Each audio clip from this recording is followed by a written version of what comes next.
다정한 남걱정 다락방TV입니다. 오늘도 저의 다락을 찾아주셔서 감사드리고요. 사연 시작해보도록 하겠습니다.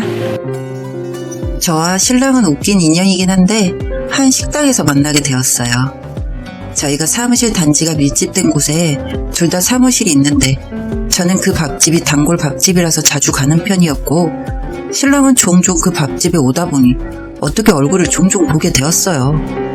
사실 사무실의 점심시간이라는 게 다 비슷비슷하다 보니 인근 식당들이 늘 북적여서 자리가 없으면 만들어서 앉기도 하고 그런데 늘 회사분들과 함께 밥을 먹는 저와 달리 신랑은 혼자 와서 밥을 먹는 경우가 많았습니다. 그러다 하루는 저희 테이블에만 자리가 있어서 함께 합석을 해서 밥을 먹게 되었는데 시원시원하게 인사를 하고 밥을 먹고 갔습니다. 그리고 며칠 뒤 혼자 야근을 시작하기 전에 저녁을 먹기 위해 식당가로 갔습니다.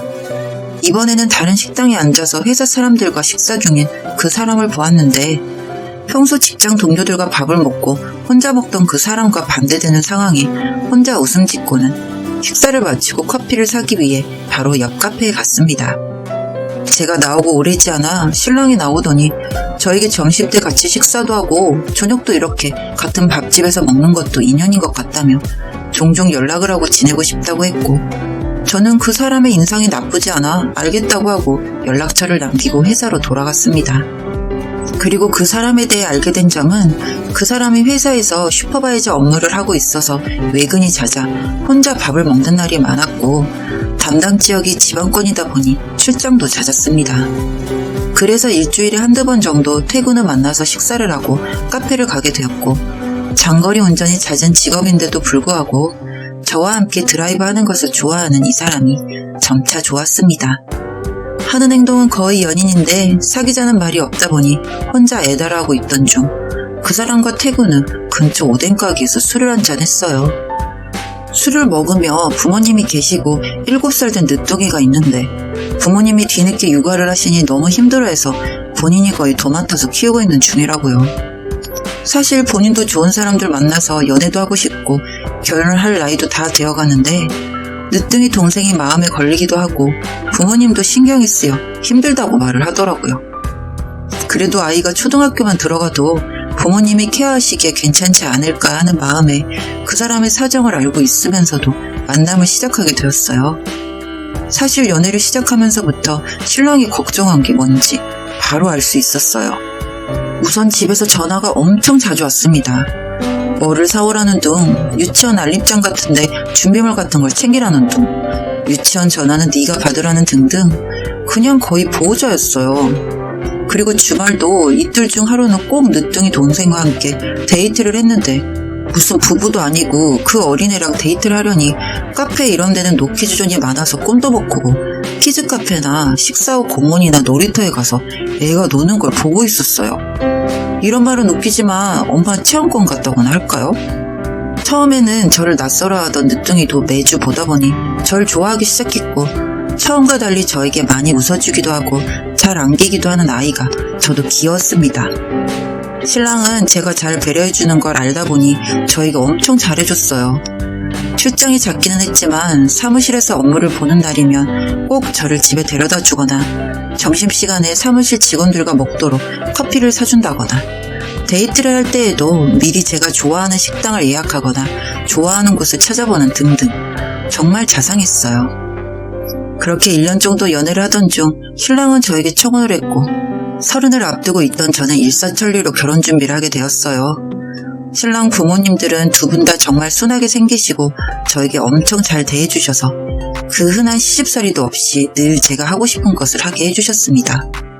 오죽하면 명절 제사 때도 준비를 다 해두시고 오게 하시고 생선을 좋아하는 절 위해서 늘 냉동실에 고등어나 갈치와 같은 생선을 준비해두고 제가 집에 가게 되면 구워주셨어요.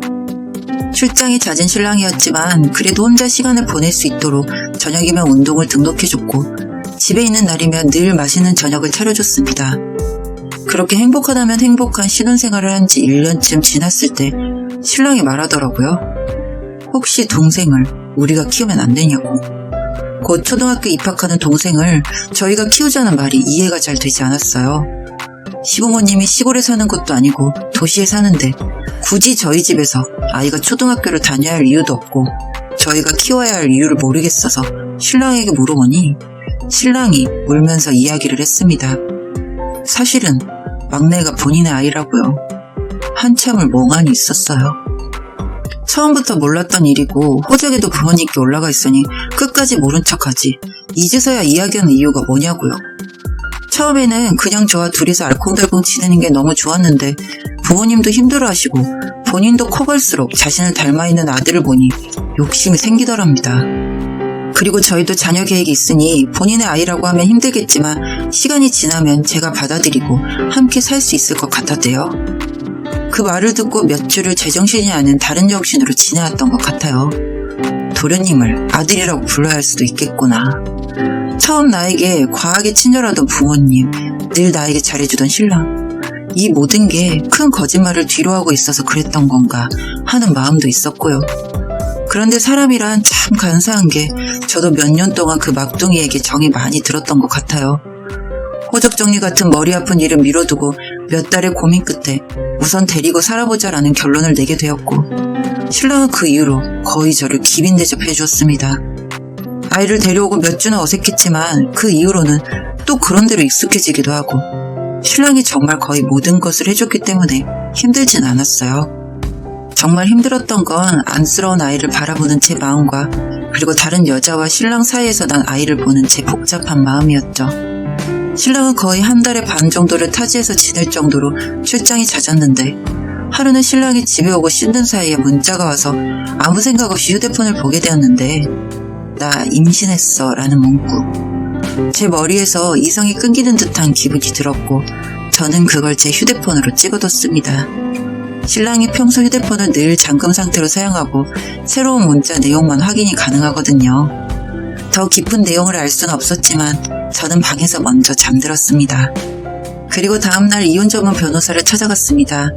이혼 변호사도 많은 사건을 담당했지만 이렇게 막장인 거 드문 경우라고 하더라고요. 그래서 저에게 유리하기도 하고 부모님 가슴에 못을 박는 일이기도 하지만 저는 이혼을 결심했습니다.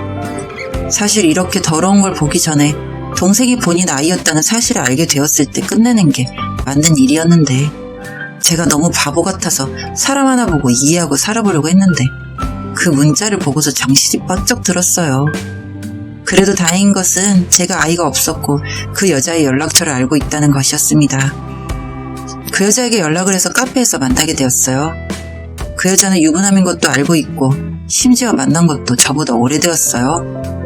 그리고 출장을 간다던 그 사람은 출장이 아니라 그 여자의 집에서 생활을 하며 철저하게 두 집 살림을 하고 있었다는 것에 또 놀랐습니다.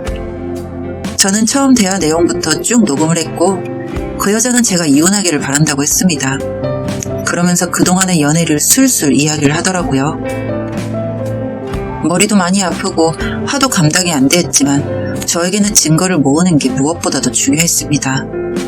그렇게 그 여자의 개인 SNS에는 신랑과 찍은 사진, 여행 등등 많은 게 있었고 저는 모든 것을 수집해두고 며칠 만에 집으로 가서 신랑에게 이혼을 하자고 말했어요. 신랑에게 제가 청구한 건 위자료, 재산분할, 그리고 정신적 피해 보상금이었습니다. 사람이 한번 영악해지려면 얼마나 영악해지는지 그날 알게 되었고 신랑에게 다른 여자가 당신의 아이를 임신한 것과 오랜 기간 외도를 한 사실을 알고 있으니 조용히 이혼을 하자고 말하고 본가로 돌아온 상태입니다. 머리도 아프고 마음도 복잡하지만 이 이후의 일은 변호사를 통해서 진행할 예정입니다. 순박하고 성실한 모습이 그동안의 잘못과 더러운 짓을 가리기 위한 수단이었음을 알고 나니 앞으로는 사람을 못 믿을 것 같아요.